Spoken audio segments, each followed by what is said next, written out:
Assalamualaikum warahmatullahi wabarakatuh. Berjumpa kembali dengan channel Mimbar Nusantara. Kali ini kita akan bahas tentang kisah pria salah masuk kamar mertua.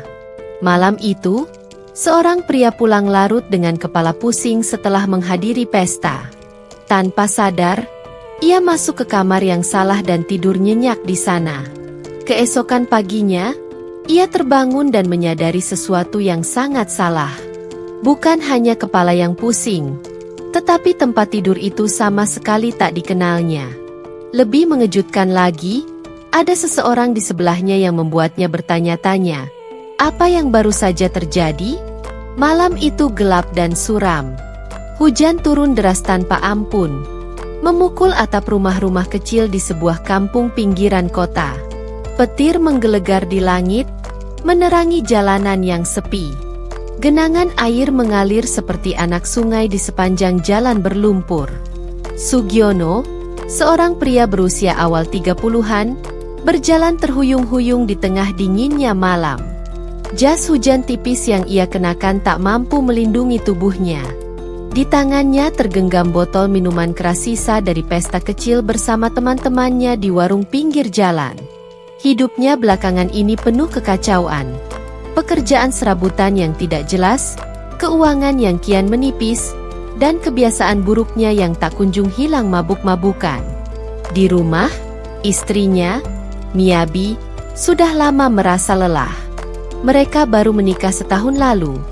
Namun kebahagiaan yang dulu mereka impikan kini terasa seperti mimpi yang jauh.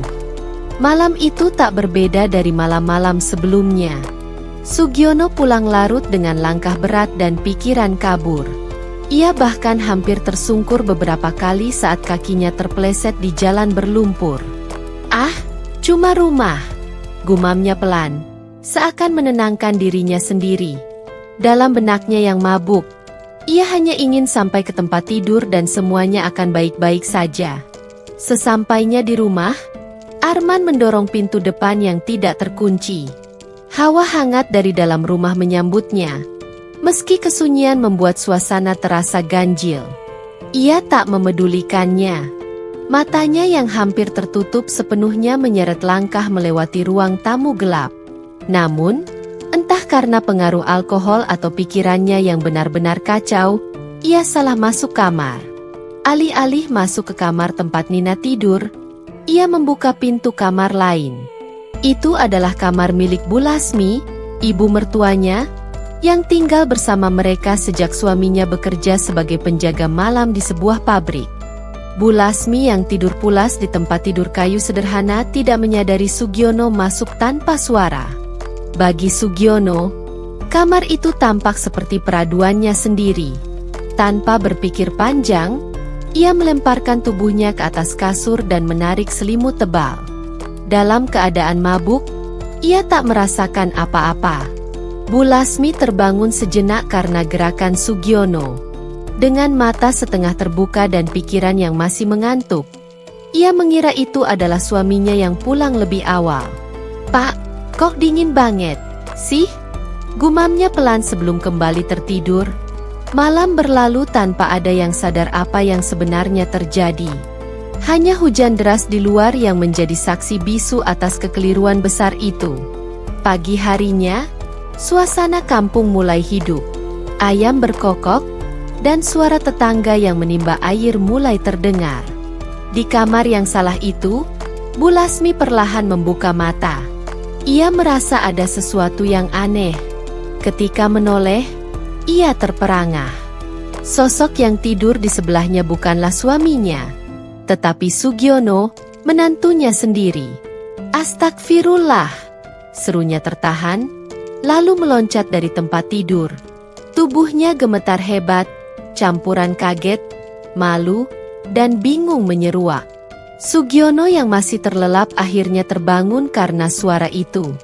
Dengan mata sembab, ia melihat sekeliling, mencoba memahami situasi.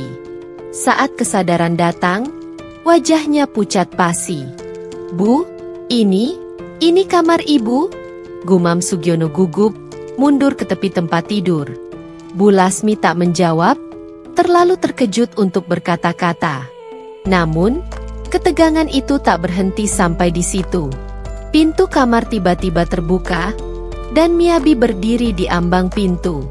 Wajahnya penuh tanda tanya. Tetapi ketika melihat suaminya di kamar ibunya, tatapannya berubah tajam. "Mas Sugiono, apa yang kau lakukan?" Miyabi berteriak dengan suara pecah karena emosi. Sugiono tergagap, mencoba menjelaskan, tetapi kata-katanya tak jelas. Bu Lasmi berusaha meredakan suasana, tetapi Miyabi tak peduli. "Sudah cukup, Mas.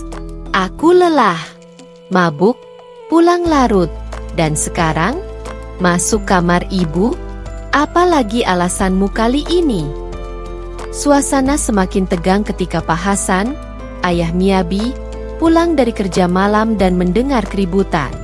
Ia masuk dengan wajah kelelahan, tetapi amarah langsung menguasainya saat melihat Sugiono. "Sugiono, kau mabuk lagi? Sekarang malah bikin malu keluarga," bentaknya keras. Sugiono jatuh berlutut di hadapan mertuanya. "Maaf, Pak. Saya benar-benar tidak sadar. Saya janji, ini yang terakhir. Saya akan berubah." Pak Hasan mendengus. "Berubah? Sudah berapa kali kau janji? Hah? Lihatlah istrimu. Apa kau pikir dia pantas menanggung ini semua?" Miyabi menangis. "Mas, kenapa kau seperti ini? Aku sudah sabar, tapi kau terus mengecewakanku. Apa aku tidak cukup berharga untuk kau perjuangkan?" Kata-kata itu menusuk hati Sugiono lebih dalam daripada bentakan siapapun. Ia tahu, ini adalah kesempatan terakhirnya untuk memperbaiki segalanya. "Baiklah," kata Pak Hasan akhirnya. "Kalau kau gagal lagi, aku sendiri yang akan mengusirmu dari rumah ini. Kau dengar itu?" Sugiono mengangguk lemah. Dalam hatinya, ia tahu bahwa kali ini ia harus benar-benar berubah tidak hanya untuk dirinya sendiri, tetapi demi istri dan keluarganya yang hampir ia hancurkan. Terima kasih telah menyimak kisah ini. Jangan lupa untuk selalu berusaha menjadi versi terbaik dari diri Anda. Jika Anda berkenan silahkan like, komen, dan subscribe. Wassalamualaikum warahmatullahi wabarakatuh.